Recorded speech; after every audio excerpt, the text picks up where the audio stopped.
Number 11، جو مجاہدین کی مدد کرنے والا ہو، جو اللہ کے راستے میں جہاد کر رہے ہیں، جو ان کی مدد کرے گا، رسول اللہ صلی اللہ علیہ وسلم نے فرمایا اللہ اسے اپنے عرش کا سایہ نصیب کرے گا۔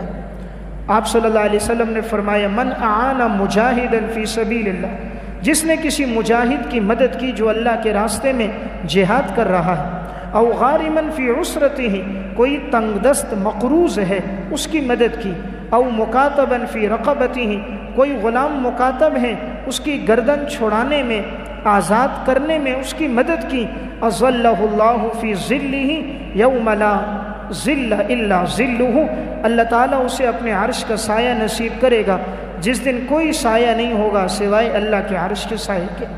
مسند احمد کی یہ روایت ہے۔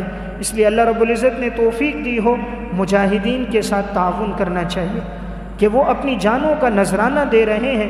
سب سے مشکل کام جان کا نذرانہ ہے۔ انسان کو اپنی جان سے بڑی محبت ہوتی ہے، کفر کا مقابلہ کرنا اور ان کی گولیوں کے سامنے کھڑا ہو جانا، قید و بند کی صعوبتیں برداشت کرنے کے لیے اپنے آپ کو تیار رکھنا کہ اگر میں قیدی بن گیا زندگی بھر کے لیے ان کی تکلیفیں مشقتیں ہوں گی، لیکن پھر بھی وہ آگے بڑھتا ہے اعلاء کلمت اللہ کے لیے۔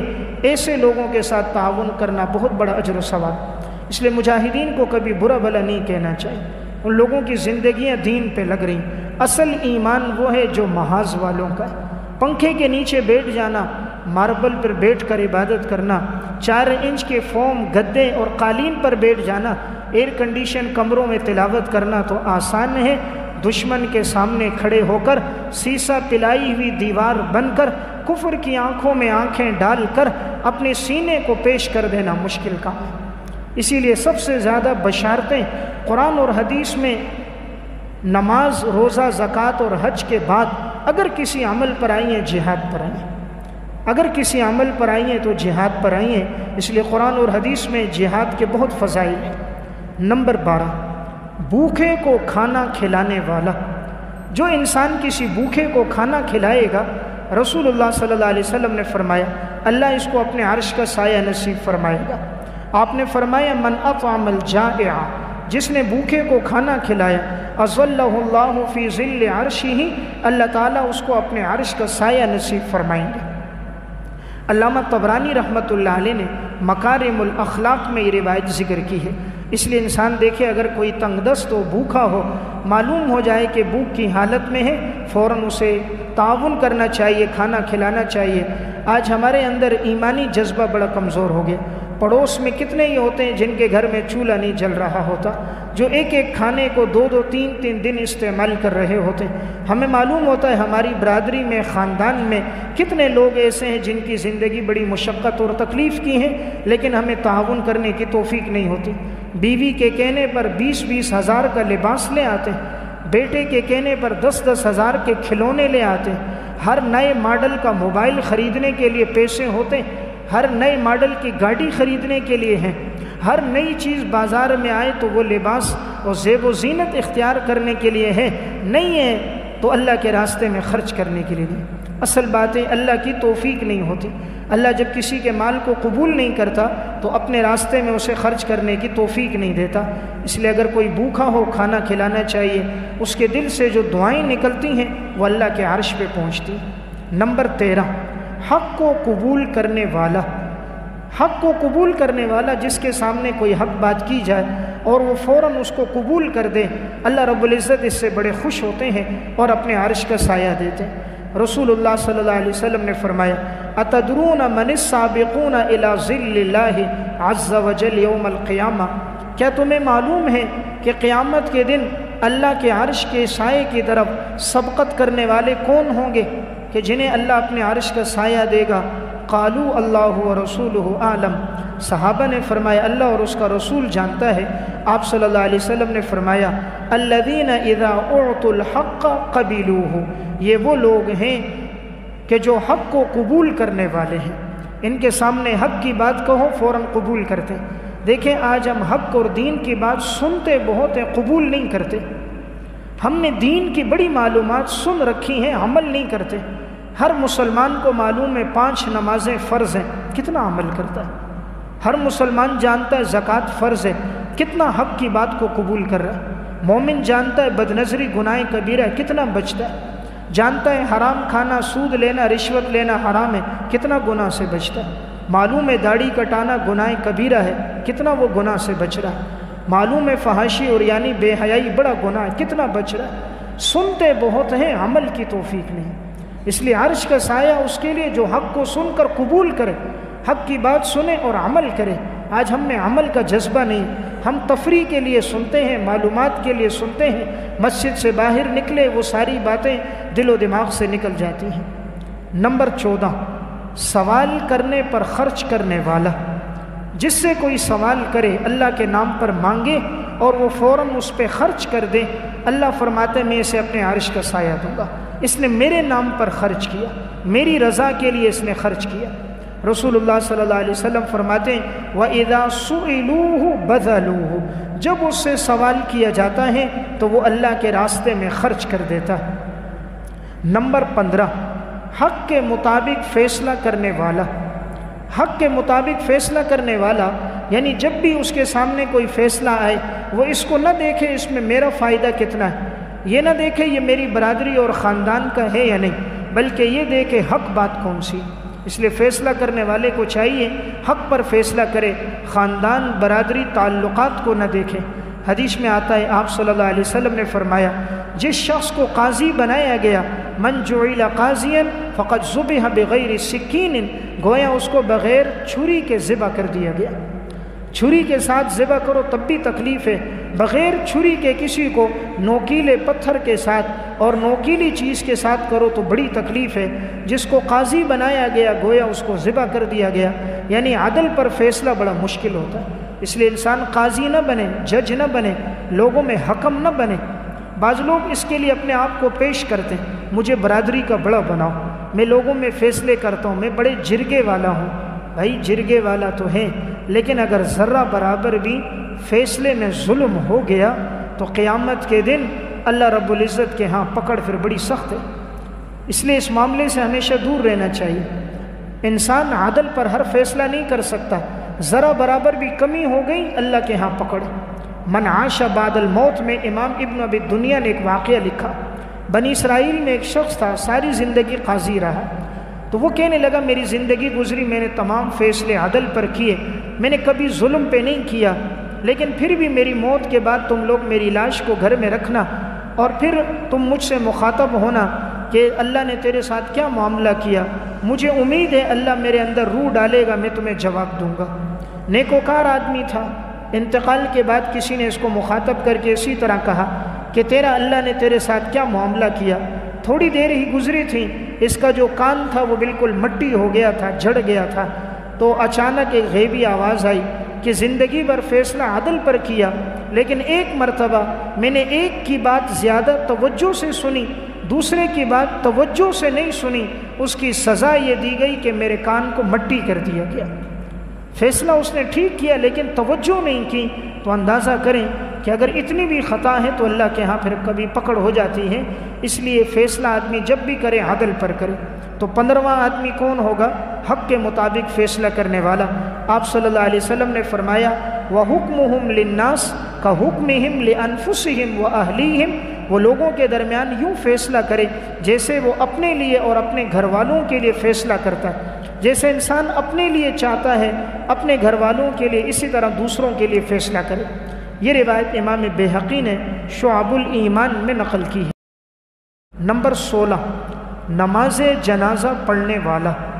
جو نماز جنازہ پڑھنے کا اہتمام کرتا ہے اللہ رب العزت اسے بھی عرش کا سایہ نصیب فرماتے ہیں۔ رسول اللہ صلی اللہ علیہ وسلم نے فرمایا وَصَلِّ عَلَى الْجَنَائِزِ، تم جنازے کی نماز پڑھا کرو، لَعَلَّ ذَلِكَ يُحْزِنُكَ، شاید یہ بات تمہیں غمگین کرے گی، لیکن فَإِنَّ الْحَزِينَ فِي ظِلِّ اللَّهِ يَوْمَ الْقِيَامَةِ، غمگین آدمی قیامت کے دن اللہ کے عرش کے سائے میں ہوگا۔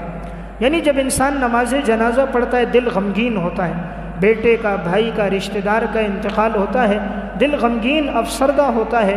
فرمائے اللہ رب العزت کو یہ دل پسند ہے، جس دل میں غم ہو، اللہ کی طرف رجوع ہو، تو اللہ اسے اپنے عرش کا سایہ دے گا۔ یہ روایت امام حاکم نے المستدرک علی الصحیحین میں نقل کی ہے، اور امام ذہبی رحمۃ اللہ علیہ نے بھی اس روایت کو صحیح کہا ہے، اور یہ کتاب الرقاق میں ہے۔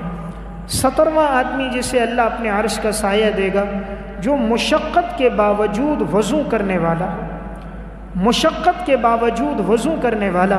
رسول اللہ صلی اللہ علیہ وسلم نے فرمایا ثلاث من کن فیہ اظلہ اللہ تحت ظل العرش، 3 آدمی ایسے ہیں اللہ انہیں اپنے عرش کا سایہ نصیب فرمائیں گے، یوم لا ظل الا ظلہ، جس دن کوئی سایہ نہیں ہوگا سوائے اللہ کے عرش کے سائے کے۔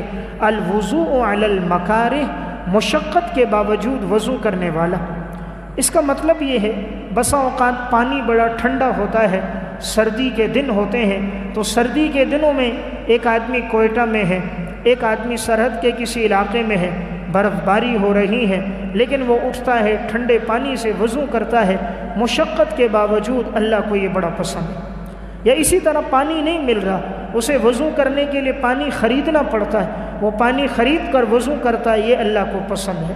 یا اسی طرح ایک آدمی تکلیف اور اذیت میں، لیکن پھر بھی وہ شریعت کا حکم پورا کرتا ہے اور وضو کرتا ہے، اللہ رب العزت اس سے خوش ہوتے ہیں، اس نے میرے حکم کو پورا کیا، تو اللہ اسے اپنے عرش کا سایہ دیں گے۔ نمبر 18، اندھیری رات میں مسجد کی طرف جانے والے۔ اندھیری رات ہو، رات کا اندھیرا چھا گیا، اب یہ عشاء کی نماز کے لیے جاتا ہے، تہجد کے لیے جاتا ہے، فجر کی نماز کے لیے مسجد جاتا ہے، اللہ رب العزت فرماتے ہیں میں اسے اپنے عرش کا سایہ دوں گا۔ آپ صلی اللہ علیہ وسلم نے ارشاد فرمایا والمشی الی المساجد فی الظلم، اندھیری رات میں مسجدوں کی طرف جانے والے۔ نمبر 19واں انسان جسے اللہ رب العزت اپنے عرش کا سایہ دیں گے وہ ہے بیماروں کی عیادت کرنے والا۔ جو بیماروں کی عیادت کرے اسے اللہ عرش کا سایہ دیتے ہیں۔ حضرت موسیٰ علیہ السلام نے ایک مرتبہ اللہ رب العزت سے پوچھا اے اللہ آپ کس کو اپنے عرش کا سایہ دو گے؟ اے ربی من یظل تحت عرشک یوم لا ظل الا ظلک، کس کو آپ اپنے عرش کا سایہ نصیب فرمائیں گے جس دن کوئی سایہ نہیں سوائے آپ کے عرش کے سائے کے؟ اللہ رب العزت نے فرمایا موسیٰ علیہ السلام سے الذین یعودون المرضى، جو بیماروں کی عیادت کرنے والے ہوں گے۔ اس لیے انسان کوشش کرے کوئی بیمار ہو اس کی عیادت کے لیے جائے، اور ساتھ کوئی نہ کوئی ہدیہ لے کر جائے، وہاں جا کر اسے تسلی دے کہ اس سے گناہ جھڑتے ہیں، اسے اور تکلیف اور غم میں نہ ڈالے، زیادہ دیر وہاں نہ ٹھہرے، گفتگو وہاں نہ کریں تاکہ اس سے بیمار کو تکلیف نہ ہو، جائے اور جلدی لوٹ کر آئے۔ حدیث میں آتا ہے اتنی دیر ٹھہرے جتنی دیر میں انسان دودھ نکالتا ہے، دودھ نکالنے میں بڑا کم وقت لگتا ہے، یعنی مختصر وقت کے لیے انسان جائے تاکہ دوسرے کو جانے کی وجہ سے اذیت نہ ہو۔ حضرت سری سقطی رحمۃ اللہ علیہ بیمار ہو گئے تو قراء کی ایک جماعت ان کی عیادت کے لیے آئے۔ وہ قاری صاحبان آ کر بیٹھے اور انہوں نے گپ شپ شروع کر دی، قراتوں پر بحث ہو گئی، یہ قرات 17 میں سے ہے، یہ 10 والی قرات، یہ فلاں قرات، یہ ابن مسعود کی قرات، یہ ابو عاصم کی قرات، اس پر گفتگو شروع ہو گئی۔ آخر کار پھر جب جانے لگے کہا حضرت آپ بیمار ہیں دعا کریں، بیماروں کی دعا قبول ہوتی ہے۔ حضرت نے دعا فرمائی کہ اللہ تعالی ہمیں عیادت کرنے کے آداب سکھا دے، اللہ ہمیں عیادت کرنے کے آداب سکھائے، آئے ہوں میری عیادت کے لیے اور یہاں تم نے باس مباحثہ شروع کر دیا جس سے مجھے اذیت پہنچی، اس لیے بیماروں کی عیادت کی جائے مسنون طریقے پر۔ نمبر 20، فوت شدہ انسان کی تعزیت کرنے والا۔ اگر کسی کا انتقال ہو جائے اور انسان وہاں جا کر اسے تسلی دے تو اللہ رب العزت اسے اپنے عرش کا سایہ دیں گے۔ جب موسیٰ علیہ السلام نے اللہ رب العزت سے پوچھا تو اللہ رب العزت نے فرمایا وَيُشَيِّعُونَ الْهَلْكَ وَيُعَزُّونَ الثَّقْلَ، اور میں انہیں بھی اپنے عرش کا سایہ دیتا ہوں کہ جس کا انتقال ہو جائے اور یہ وہاں جا کر ان کو تعزیت کریں اور اسی طرح جنازوں میں شرکت کریں۔ اس روایت کو علامہ زرقانی نے موطا کی شرح میں نقل کیا ہے، تو شرح الزرقانی علی الموطا میں یہ روایت ہے۔ تو گویا موسیٰ علیہ السلام نے اللہ سے سوال کیا اور اللہ رب العزت نے ان 3 کا تذکرہ کیا۔ نمبر 21واں آدمی کون ہے؟ زنا سے بچنے والا، جو زنا سے بچے گا، اور نمبر 22 سود سے بچنے والا، اور نمبر 23 رشوت سے بچنے والا۔ ان تینوں کا تذکرہ ایک روایت میں آیا ہے۔ امام بیہقی رحمۃ اللہ علیہ نے شعب الایمان میں روایت ذکر کی ہے، موسیٰ علیہ السلام نے اللہ رب العزت سے پوچھا، قال موسیٰ یا ربی من یستظل بظل عرشک، اے اللہ تو قیامت کے دن کس کو اپنے عرش کا سایہ نصیب کرے گا؟ یوم لا ظل الا ظلک، جس دن تیرے عرش کے سائے کے علاوہ کوئی سایہ نہیں۔ اللہ رب العزت نے فرمایا اولئک الذین لا تنظر اعینہم فی الزنا، میں ان کو اپنے عرش کا سایہ دوں گا جن کی آنکھیں زنا کا ارتکاب نہیں کریں گی، جن کی آنکھیں زنا کا ارتکاب نہیں کریں گی۔ آنکھوں کا زنا کیا ہے؟ بد نظری کرنا، بد نظری کرنا، غیر محرم کو دیکھنا، یہ آنکھوں کا زنا ہے۔ جو اپنی آنکھوں کو بچائے گا فرمایا اللہ اسے اپنے عرش کا سایہ دے گا۔ ولا یبتغون فی اموالہم الربا، اور جو اپنے مال میں سود کو تلاش نہیں کریں گے، سود کھانے سے جو بچیں گے اللہ انہیں اپنے عرش کا سایہ دے گا۔ ولا یأخذون علی احکامہم الرشا، اور جو اپنے مالوں میں رشوت نہیں لیں گے، رشوت لینے سے بچیں گے اللہ انہیں بھی عرش کا سایہ دے گا۔ گویا اس روایت میں 3 کا تذکرہ ہے، زنا سے بچنے والے، سود سے بچنے والے، رشوت سے بچنے والے۔ رشوت کا گناہ بھی آج ہمارے معاشرے میں بڑھتا جا رہا ہے، اور انسان نے اسے چائے پانی سے تعبیر کر کے اپنی زندگی کا حصہ بنا دیا۔ عموماً دیکھنے میں آیا ہے جو حرام مال سے زندگی گزارتا ہے تو اس سے نشو و نما پانے والی اولاد بھی فرما بردار نہیں ہوتی، اور یہ اولاد بسا اوقات نصیب بھی نہیں ہوتی۔ ڈاکٹر عبدالغنی کی کتاب مکافات عمل، اس میں انہوں نے ایک واقعہ لکھا۔ ایک شخص کی ساری زندگی رشوت میں گزری، ایک سے پیسہ لیتا، دوسرے سے لیتا، سرکاری آفیسر تھا، زندگی بھر رشوت کے نام پر اس نے اپنی بڑی جائیدادیں بنا دی۔ رشوت کے علاوہ کوئی کام نہیں کرتا تھا، کسی کا درست کام بھی آئے تو پہلا مطالبہ رشوت کا ہوتا۔ ساری زندگی جب اس نے اس میں گزار دی، اس کے 4 بچے تھے۔ ایک دفعہ بچوں کو تفریح کے لیے لے کر گیا تو ایک ساحل سمندر پر یہ پہنچے، نہر کا پانی جا رہا تھا تو وہاں پر گھوڑے بھی کھڑے تھے، گھوڑوں کے ساتھ گاڑیاں بھی تھیں۔ بچوں نے کہا ہم اس گھوڑے والی گاڑی میں بیٹھیں گے، تفریح کریں گے۔ تو اس نے اس سے کہا میرے بچوں کو گھوڑے پر بٹھاؤ۔ گھوڑے کے ساتھ بیل گاڑی تھی، اس پر بھی اس کے بچے بچیاں سب بیٹھی۔ اب یہ گھوڑے والا گھوڑے کو چلا کے کنارے کنارے جا رہا تھا، اچانک گھوڑا بدک گیا اور اس نے اس نہر میں چھلانگ لگا دی۔ سب کے سب بچے نہر میں ڈوبے اور سب کے سب مر گئے۔ ایک دن میں سب کا انتقال ہو گیا، بچوں کا بھی بچیوں کا بھی، سارے جنازے اس نے ایک ساتھ اٹھائے۔ تو حرام سے پرورش پانے والا نہ مال نصیب ہوتا ہے، نہ اولاد نصیب ہوتی ہے، نہ یہ اولادیں آنکھوں کی ٹھنڈک بنتی ہیں، بلکہ یہی اولاد بدنامی کا، ذلت و رسوائی کا، اور انسان کے لیے ایسی چیز کا ذریعہ بنتی ہیں کہ وہ چاہتا ہے زمین پھٹ جائے میں اندر جاؤں، کاش میری یہ اولاد نہ ہو، لیکن وجہ وہ بنتی ہے کہ اس نے زندگی رشوت اور سود میں گزاری ہوتی ہے۔ تو بہرحال یہ 23 خوش نصیب انسان ہیں جنہیں اللہ اپنے عرش کا سایہ نصیب کرے گا۔